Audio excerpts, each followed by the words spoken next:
In today's video, I'm going to teach you how to change hyperlink color in WordPress Elementor.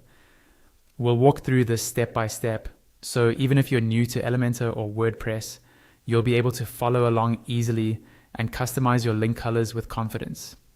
First, log into your WordPress dashboard. Once you're in, look over to the menu on the left-hand side. Scroll down until you find the Elementor option.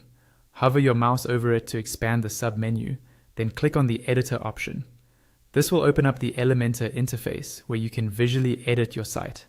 At the top left of the Elementor screen, you should see an option that says Edit Site. Go ahead and click that. This will load your site into the Elementor editor so you can start making design changes.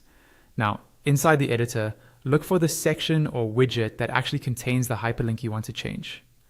In many cases, this will be a text editor widget, a heading widget, or another content block where you've added linked text. Click directly on that widget so it becomes active, and you'll see its settings appear in the left sidebar. With the widget selected, look at the panel on the left and click on the Style tab. This is where you control the visual appearance of your text, including colors. Scroll down within the Style tab until you see the section that includes link styling.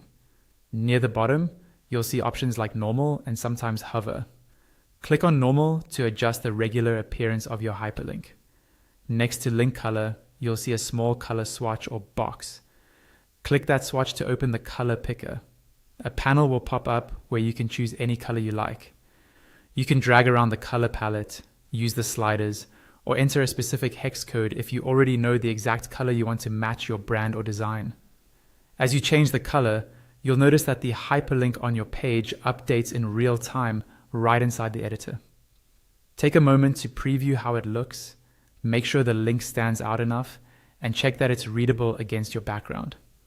Once you're happy with the new hyperlink color, go to the top right corner of the Elementor editor and click the button to save or update your changes. After it finishes saving, your new hyperlink color will be live on your site.